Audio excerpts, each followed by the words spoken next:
Assalamualaikum warahmatullahi wabarakatuh. Bismillahirrahmanirrahim. Wa shalli wa sallim ala habibina nabiyina Muhammadin sallallahu alaihi wasallam wa ala alihi wasallam. Kajian siang ini halaman 291 tentang fi wujuhi mukhatabatihi. Jadi ikutnya an-naul khati wal khamsun.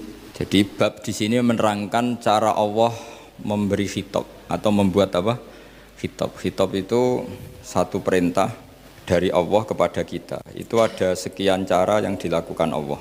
Disebut fi wujuhi mukhatabatihi ta'ala. Jadi misalnya gini, yang menerima wahyu itu kan mau tidak mau Nabi Muhammad SAW. Tapi problemnya yang punya kasus itu umatnya. Tapi Allah kan nggak mungkin ngendikan langsung sama umatnya. Mau tidak mau harus lewat Kanjeng Nabi. Misalnya perceraian itu terjadi pada Nabi apa pada umatnya? Pada umatnya. Tapi yang menerima wahyu itu Nabi apa umatnya?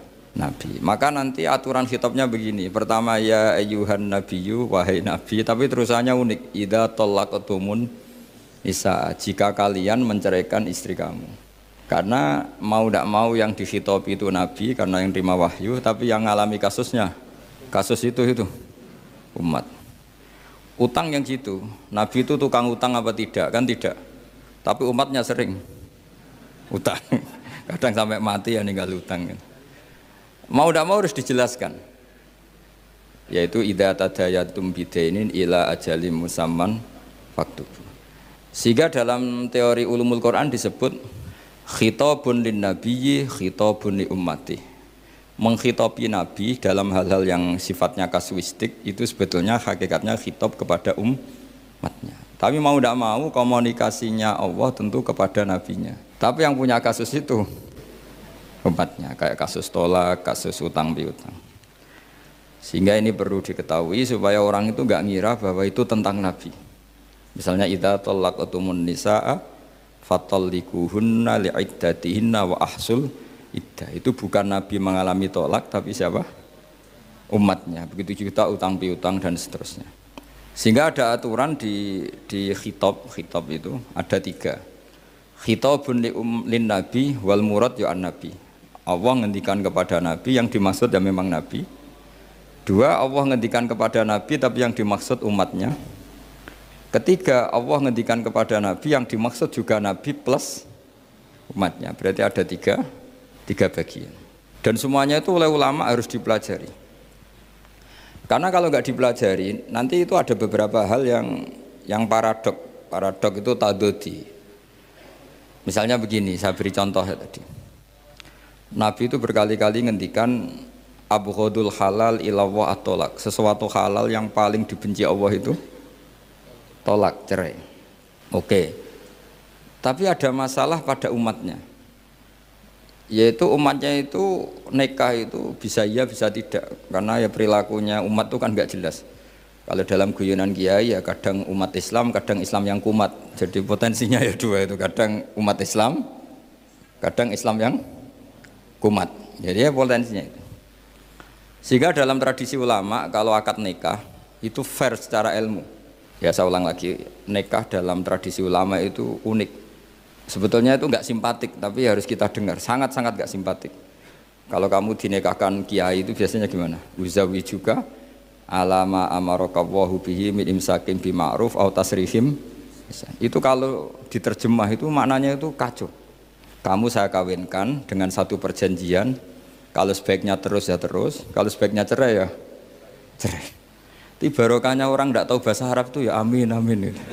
Padahal itu kalimat itu sebenarnya agak kacau karena pertama nikah sudah uzawi juga alama amarakawahu bihi, saya kawinkan kamu sesuai panduan yang diperintahkan Allah. Panduannya orang nikah itu hanya 2 tadi, min imsakim bima'ruf, kalau baik ya terus, au tasrihim bi ihsan, kalau tidak baik ya cerai. Hadirin bilang amin amin, terus ya sudah, terus qabiltu nikaha wa taswijah itu. Tapi itu ilmu. Islam itu agama yang pro ilmu. Jadi cocok tidak cocok, kalau itu satu potensi dibicarakan. Sehingga setiap khitab kepada Nabi itu terusannya ada kata fa'in tawallau. Muhammad, kamu harus nerangkan Islam itu begini-begini. Tapi kalau mereka menolak ajaran kamu, jadi potensi nerima ya dibicarakan, potensi menolak ya dibicarakan. Nah, makanya ini saya beri supaya barokah ya, dapat barokahnya ulama dulu saya baca ya. Faidatun qala Ibnul Qayyim. Ibnul Qayyim itu muridnya Ibnu Taimiyah. Ta'ammal khitabal Qur'an tajid malikan lahu al-mulku kulluh wa lahu alhamdu kulluh. Azimmatul umuri kulliha biyadi wa masdaruha minhu wa mawriduha ilaihi. Mustawiyan alal arsy la takhfa alaihi khafiyah. Min aqtari mamlakatihi aliman bima fi nufusi abidihi muttali'an ala asrarihim wa ala niyatihim munfaridun bitadbiril malakah yasma'u wa yara wa yu'ti wa yamna wa yusibu wa yu'aqib wa yukrim. Jadi begini maksudnya, khitab itu otoritas dari minal a'la ilal adna, dari yang lebih kuat ke yang lebih bawah, itu namanya khitab. Kemudian harusnya kita semua sebagai manusia itu sebenarnya orang yang tidak sah memberi khitab, memberi perintah. Karena kita sendiri tidak berstatus khalik, pencipta. Jadi misalnya gini, saya janji sama sampean besok datang ke saya, kamu tak kasih uang. Besok saja saya tidak mesti hidup. Jadi janji itu sudah salah, besok saja saya tidak mesti hidup. Kalaupun hidup saja uang saya terbakar atau dicuri orang. Maka di sini dibutuhkan otoritasi khitab, harus diberikan zat yang punya otoritas penuh, yaitu zat yang nggak akan mati, yang nggak akan lumpuh, yang nggak akan mengalami satu gangguan sosial. Sebab itu dalam pandangan ulama tafsir itu punya akibat, saya ulang lagi, punya akibat bahwa hanya Allah yang berhak memberi khitab. Sehingga saking kerennya Allah itu bisa khitabun lil ma'dum. Ini di sini nanti ada contohnya. Sesuatu yang enggak ada kemudian Allah bilang kun menjadi ada. Sehingga Allah itu enggak bisa dibantah, enggak bisa ditentang, karena bisa apa saja. Karena asbabul qudrah adalah al-khalqu. Kalau dalam ilmu tafsir, kalau sampean dalam ilmu manusia kan gini, sebabnya melihat itu mata. Kalau dalam ilmu tafsir enggak, yang bisa menjadikan Anda melihat itu menciptakan. Saya ulang lagi ya. Jadi kalau dalam ilmu tafsir, asbabur ru'yah itu al-khalqu, bukan al-basar. Kalau kamu melihat karena mata, berarti setelah jauh tidak bisa melihat. Atau setelah tertutupi tidak bisa melihat. Tapi kalau kamu mengetahuinya karena menciptakan, maka kapan saja bisa melihat. Misalnya gini, saya punya emas 1 gram, kecil sekali 1 gram. Saya tanam di dalam Monas, kedalamannya 1 meter. Mbok saya sudah di Jogja, saya tetap tahu bahwa di Monas kedalaman 1 meter ada emas 1 gram. Kenapa? Karena saya yang menciptakan, yang mengatur itu semua. Sehingga setelah saya di Jogja, setelah saya di mana-mana tahu bahwa di Monas itu ada emas 1 gram dalam kedalaman 1 meter. Sehingga Allah ketika mengatakan, saya ini zat yang super tahu, itu kata Allah gimana? Ala ya'lamu man khalaqo. Ala ya'lamu ana ta ora ngerti sapa man wong zat khalaqo kang gawe sapa man. Masa orang yang menciptakan kemudian tidak tahu? Jadi awal tahu itu karena menciptakan. Tapi kita sudah lama jadi bodoh karena kita tahunya pakai mata. Sehingga kita mengatakan bagaimana orang buta bisa tahu wong dia buta. Kalau dia yang menciptakan tetap tahu. Tadi misalnya orang buta di kamar mandinya masang paku atau masang apa, dia tahu kalau di kamar mandi saya ada paku. Kenapa kok tahu? Karena yang masang saya. Ini penting saya utarakan supaya nanti itu gampang analisis ayat-ayat berikutnya. Otoritas itu, otoritas khitab itu harus diciptakan dulu. Baru setelah punya otoritas, saya ulang lagi, baru punya hak khitab.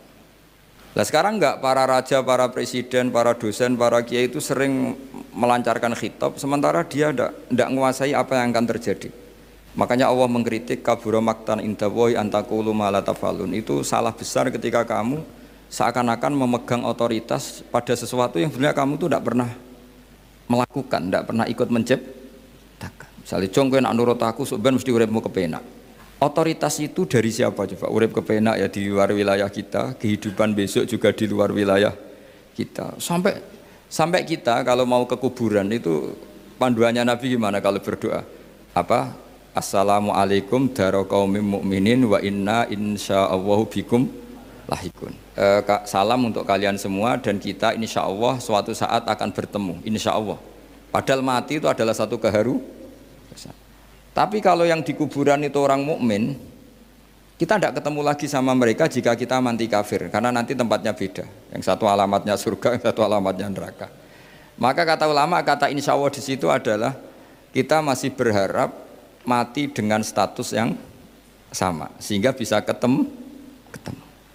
Jadi itu artinya gini, di selain Allah itu bilang janji, bilang khitab itu nggak sah. Dulu Kanjeng Nabi Muhammad SAW itu saking yakinnya setiap problem itu ada malaikat Jibril datang, saking yakinnya. Suatu saat ada orang Yahudi tanya, Muhammad kalau kamu Nabi betul, beritahu kami tentang Dzulqarnain, beritahu kami tentang Ruh, beritahu kami tentang Luqman Al-Hakim. Nabi karena reputasi hariannya dipandu Jibril bilang, ya udah besok datang lagi ke sini tak jawab. Ternyata Jibril nggak datang. Padahal semua ditunggu lama nggak datang sampai utusan. Padahal yang tanya orang Yahudi yang sukanya bully Nabi. Lama nggak datang. Lama-lama protes. Jibril ini gimana? Saya dalam keadaan tertekan malah tidak datang. Datang Jibril dengan tanda kutip nyalahkan. Yaitu ada ayat wala taqulanna li syai'in inni fa'ilun dzalika ghadan illa ayyasha. Jangan katakan besok bisa melakukan sesuatu tanpa mensandarkan itu semua kepada kekuasaannya Allah Subhanahu wa taala. Akhirnya semenjak itu Nabi mensyariatkan kalau kamu janji harus mengatakan insya Allah. Ya kenapa ini saya katakan penting, karena nanti khitab di Quran itu supaya proporsional ya. Sekarang banyak orang memahami Quran tapi nggak mau mempelajari ilmunya apa? Quran. Termasuk ilmunya Quran tadi ya, ada 3 ingat ya.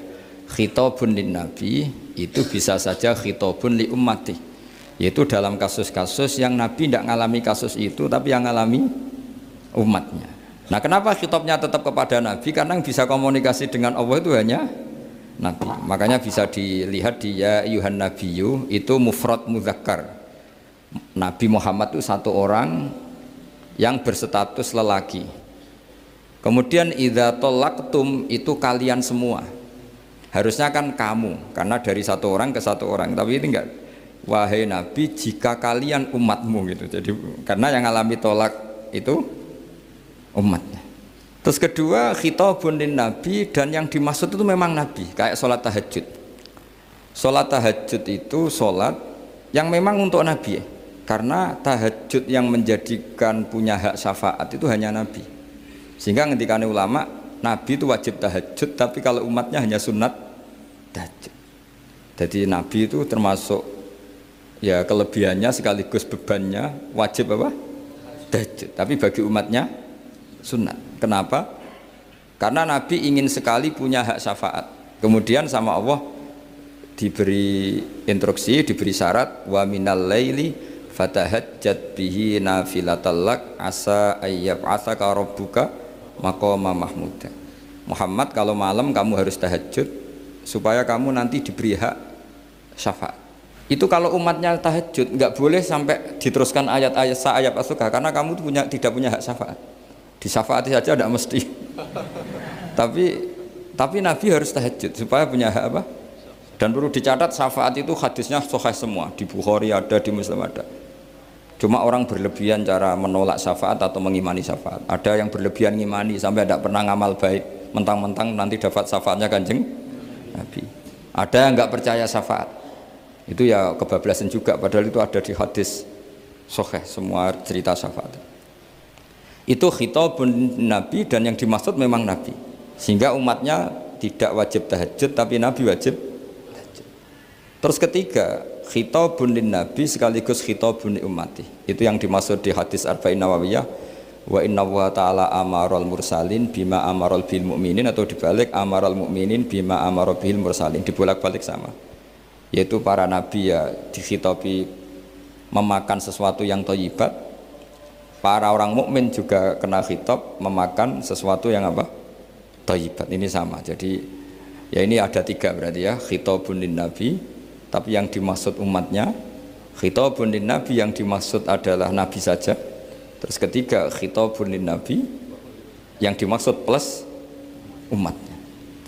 Nah kajian seperti ini penting, Karena kesalahan Khawarij. Khawarij itu satu kelompok ekstrim yang tidak mengikuti Sayyidina Ali, juga gak ngikuti Sayyidina Muawiyah. Tidak ngikuti Ali, juga gak ngikuti Muawiyah. Disebut Khawarij. Khawarij itu jamaknya Kharijah. Dia keluar dari pikiran ala Sayyidina Ali, juga keluar pikiran dari Muawiyah. Di sini disebut dia khurut. Khurut dari kata Khawarij. Serba keluar, dia tidak ngikuti sana, tidak ngikuti sini. Akhirnya disebut Khawarij. Nah, Khawarij itu orang yang berpikir sesuai kritik yang dilakukan Quran. Tapi mereka lupa bahwa yang punya otoritas kritik itu Allah. Karena yang kalau boleh sama-sama terganggu, kerajaannya itu hanya Allah. Gini saya beri contoh ya. Yang punya hak ketika sepeda motor saya kamu pakai, yang punya hak menentukan itu gasap apa pinjam itu saya apa orang lain? Saya. Ketika yang pakai gak pamit itu teman akrab saya atau anak saya atau orang yang saya ridhoi, itu namanya gasap apa pinjem tidak pamit? Ya udah, ini harus jelas. Tadi pagi saya ngaji direktorat, saya bilang di fikih itu ada istilah ulima ridhohu, sesuatu tidak pamit formal tapi sudah diketahui ridhonya. Makanya di fikih ada bab namanya mu'atoh, tadi pagi saya terangkan ya. Di perdebatan fikih itu ada bab namanya apa? Mu'atoh. Mu'atoh dari kata ato yu'ati, mu'atotan, saling transaksi yang non verbal tapi maklum.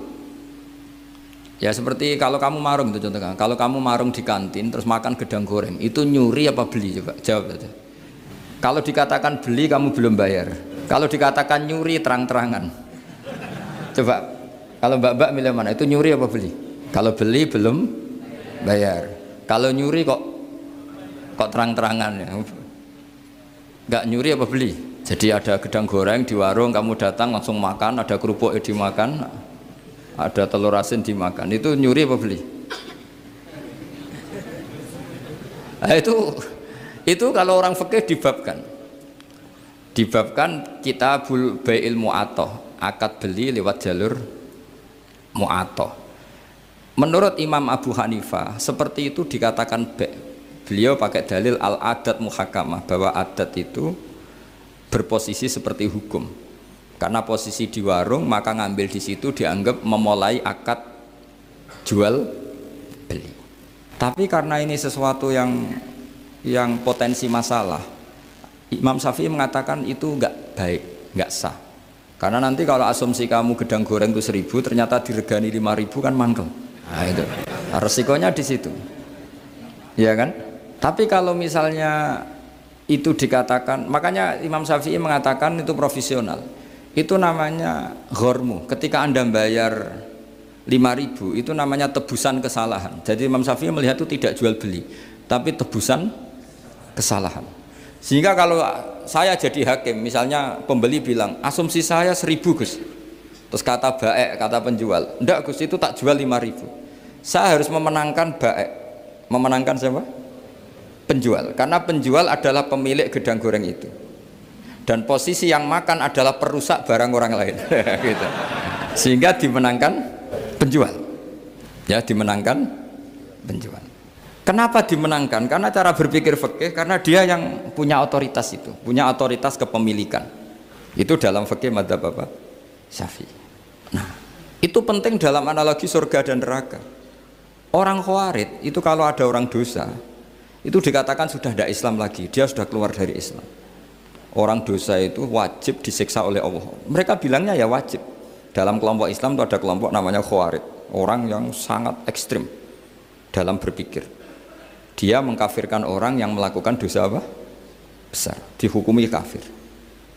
Tapi pendapat ahli sunnah enggak, orang dosa besar ya dosa saja, tapi tidak usah dihukumi kafir. Kenapa? Cara berpikir ahli sunnah, surga neraka itu milik Allah. Kalau yang punya saja tidak apa-apa, ngapain ada yang ribet? Yang punya surga neraka itu Tuhan, dan Tuhan memanggil-manggil orang yang salah itu disuruh tobat, anibu ila rabbikum, wahai hambaku yang berlebihan, yang masih dosa, ayo kembali ke saya. Kapan saja kembali ke saya tak terima. Sehingga dalam madzhab ahli sunnah, otoritas khitab, otoritas kepemilikan yang berhak ya yang punya, orang lain itu nomor 2. Sehingga tadi kalau Anda bawa kayak motor saya, dan Anda teman akrab saya, tidak pamit saya, kalau saya bilang itu nggak apa-apa ya nggak apa-apa, kalau saya bilang apa-apa ya apa-apa, nggak penting orang lain. Sehingga ini wilayah yang agak sensitif, tapi ini ilmu, mau tidak mau kita harus dengar. Sehingga di fikih ada bab ulima ridhohu. Misalnya ada orang makan gedang goreng di warung terus ditangkap Pak polisi, wah ini pencurian, mesti bakulnya nggak terima, enggak pencurian, memang tak jual. Nah, yang kasus begini, ini yang kasus, ini mungkin kasusnya anak-anak yang masih kos atau masih mahasiswa. Warung kantin dijaga ibu-ibu, ada anak makan lahap, dikira belinya cash. Setelah dimakan ternyata akadnya utang. Nah, itu pertanyaannya itu halal apa enggak? Karena asumsi baiknya monggo-monggo. Karena apa sudah mengkhayal nanti ada sekian uang cash didapatkan. Ternyata nyatet atau hutang. Nah, kalau ngomong di depan, Bu saya mau makan di sini hutang, kira-kira enggak boleh. Wah, itu ada sekian PR, makanya saya sering muji orang-orang yang enggak alim. Enak-enak orang tuh orang enggak alim karena enggak kesulitan seperti ini. Kita sebagai peneliti fikih itu sering kesulitan. Nah, sama Anda misalnya naik Grab atau naik taksi atau apa. Ketika Anda naik itu posisinya gasap apa pinjem. Dikatakan akad sewa belum bayar. Dikatakan pinjem nanti harus bayar. Jadi ada sekian masail fikih yang jadi perdebatan. Nah, apapun itu nanti kata finalnya itu dia yang punya, yaitu supir taksinya atau baeknya, penjaga warung tadi. Nah, sehingga hukum itu bagi orang lain sudah tidak sah kecuali bagi yang punya. Nah, di sini ini kelihatan benarnya mazhab ahli sunnah wal jamaah. Ahli sunnah mengatakan apapun salahnya seseorang setelah dia beragama Islam itu wilayahnya Allah. Kita tidak bisa berbuat apa-apa. Makanya ada ayat laisalaka minal amri syai'un aw yatuba alaihim aw yu'adzibah. Muhammad, meskipun kamu kekasih saya, kamu tidak punya otoritas menentukan si A dimaafkan, si A disiksa. Otoritas itu hanya bagi saya, kata Allah. Sehingga banyak orang yang Nabi kurang srek karena membunuh pamannya Hamzah malah dikasih tobat sama Allah, namanya Wahsy. Wahsy itu orang yang Nabi gak suka karena pernah membunuh Sayyid Hamzah di perang Uhud. Tapi sama Allah marah dikasih tobat.